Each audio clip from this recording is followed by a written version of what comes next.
How's it going, everybody? I just wanted to drop a new video in with you guys. It's 2018. Been doing a little extra stuff here. I know usually when I pop a video up, most times you're seeing me in the shop and we're doing something detailing oriented. But more recently, we've been doing some things at home. I know a lot of people that are kind of hands-on with the detailing. They enjoy that kind of stuff. At least ones that I've spoken with kind of enjoy doing the craft type things at home, whether it be renovation or mechanical work or things like that. So we've actually been doing the cabinet refinishing at our house. And we've been using the Rustoleum kit from Home Depot or Lowe's. You can get it from either or. And so far it's been pretty good. Like, I've been pretty impressed with it, especially for the price point. I'm not looking for a perfectly refinished dream home here, but I wanted to update a little bit, and we've been going along pretty well. So I wanted to share with you our results and a few tips that we got along the way. So hopefully this helps. Let's check it out. What's up, guys? So I'm sure some of you have seen a couple of my posts about us kind of redoing our cabinets here. We're doing the new Rustoleum, or I guess it's not new, but new to us, Rustoleum kit to refinish the cabinets, and we tried it out in our bathrooms first, and I'm doing it. Now when you take the doors off, you know, they have the hinges on here, right? Take the screws out, but then you still have these anchors in here, and you do not want to paint them, obviously, and you don't want to ruin them. So I actually found this tip on YouTube. A guy was doing it a little bit differently. He was actually putting a screw in like so, and then using a pair of pliers to pop them out, which works. Like, it definitely did the job. I managed to nail my shins a few times doing it that way, especially with these pliers that don't have a rubber guard on the edge. But what I've changed is use my head a little bit and just got a pry bar. It fits in there perfectly, and just a kind of couple little. That one came out actually really easily. I usually have to give it a little bit of a bump, but yeah, that's it. And this actually saves it as long as you don't go too deep in. So I can take these off, hang on to them here, and then they're good to reuse after we're done finishing with them. Second thing that we've been doing is, this tip was actually on their DVD, but we followed it. So we got some 2x4s, put some screws through them. And so rather than these actually sitting on the 2x4s, this is really helpful when you get ready to dry them, but they sit on top of the screws, which you can kind of see in here. So it'll give you a little stability, but it'll also keep it so that you have space here. So that way it's not going to sit right flat on top of something, even after it's dry to the touch, still letting something set for an extended amount of period of time. It can stick, and that's going to completely ruin the finish. So just having these little screw points for them to sit on have worked out perfectly. So we just popped these through some 2x4s and had some other little ones that I was using, like individual ones, smaller pieces, to where if I needed to just shift it or give myself a little support somewhere else. But this idea has worked pretty well too. Only other tip I can give that we've run into a couple times is, especially when you're painting and you're doing the top coat, and I mean, gravity's going to affect this and have it come down over time. And I mean, I've gone over it with my brush over and over and over and over again, and it doesn't matter how many times you do it and you think it's good.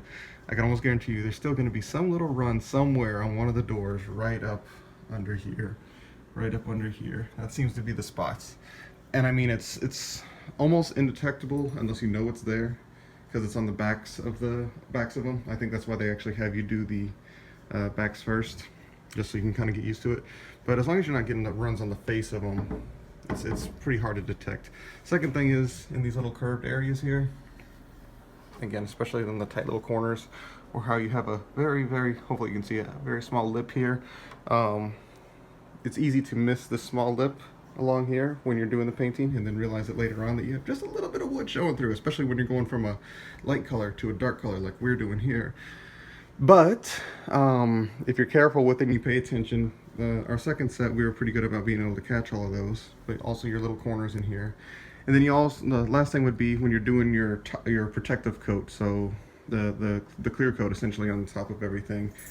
It's easy to get air bubbles and things like that when you paint it, and same thing, you can build up a little heavily in these areas. And if you leave it too heavy, then it's going to actually leave like a white residue. It almost looks like a little thing of tree sap or something like that. I'll do a quick video here real quick to show you what. This was the first set that we actually did. Hello, doggies. They want to help. These are the exact same colors as the one downstairs, but you can see just a little bit like right here, or a little bit just right on top of it with the protective coat, and that'll just leave that little white dot. And okay, you can see a little here hopefully. See just a slight darkening, see if it'll focus. Yeah, there you go. You can see just a little bit. So that part's actually from the glaze. So when you put the glaze on, then you wipe it with a rag, and it left just a little bit here. So basically when we were wiping the faces and came down along here, some of it came off and pushed into here and we didn't see it. So, I mean, this is being super, super picky. All in all, it was pretty simple to use, but same thing, right along the edges here, you can see just a couple little white runs. And I might be able to get a little sandpaper and smooth it out, but let me show you the other ones real quick.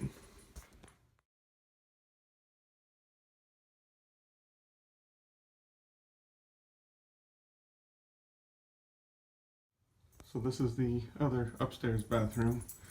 And again, there's a little bubble that I missed here.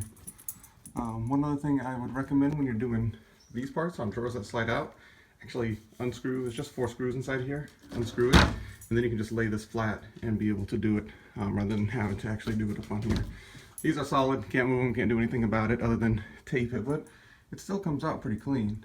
I mean, a lot of people when they show the videos, they show it from 5 feet away and everything looks flawless, but I'm not expecting it to be a perfectly refinished cabinet. This was probably my worst one. You can see that drip right there. Hello, doggies. So that's what we're trying to avoid. Now, likely what I'll end up doing is I'll show you below here. So what I'm going to end up doing, I think, is taking some of these cloths, which they give you to use with the glaze. So when you do the glaze, you put it on after the top or after the bond coat. So you do 2 coats of this. And then this is almost like a highlight coat. So this basically will give you some highlights that are not as noticeable on darker cabinets as you saw earlier. But if you're doing a light cabinet, then this is pretty dark and will give you some highlights and kind of highlight the wood grain a little bit. But then you use these cloths to be able to wipe it down. And then you can kind of do your own designs. They have different techniques you can use, but we were just doing kind of like light pressure strokes to be able to, you know, take the majority of it off. But again, what's happening is you wipe along here and then it builds up on this underside. So making sure to take one of these and I'm just going to go right under here all the way along the edges lightly, just to be able to check it and make sure that that's not happening again. Last thing that I cannot emphasize enough is a decent brush. I mean, we've used this brush however many times now, so we figure 2 coats of this and then a coat of this and then a coat of the protective top coat, I guess you would call it. So that's times 2 projects now, because we didn't do those bathroom cabinets at the same time, and it's still like new, like super, super soft, cleaned up very, very nice. These ones I got from Home Depot, and how they have the good, better, best type of options. This was the packaging that they came in. I couldn't even find a name on them, to be honest with you. This is just the packaging that came with it. It's probably just their in-house brush. But it's cleaned up really nice. It doesn't leave any, it doesn't, you know, the bristles don't fall out. You don't see any brush strokes and such. So really emphasize getting, we have this one in an angle brush, but really, trust me, it's worth spending a few extra bucks to be able to get a quality type of one. So anyway, we're gonna start doing this next. Notice kitchen cabinets are much larger than the bathroom cabinets. I didn't realize it so much though until I started taking them down. I'm like, oh wow, these don't even fit on the counter. So that's what we're going to be doing next, is knocking these out. But yeah, so far we've been able to do both bathrooms and only use about a half of the can of the bond coat. And this comes with 2 cans per kit. Same thing, you get 2 cans of this, and this is maybe about half or a little bit less. So it's stretching along pretty nicely. I'm hoping we can finish the majority of the cabinet with the 1 kit that we bought, but we shall see. Hope this helps you guys. Hope the tips are helpful. Yeah, if you got any questions, comments, whatever, please share, like, and open up a conversation. Thanks, everyone.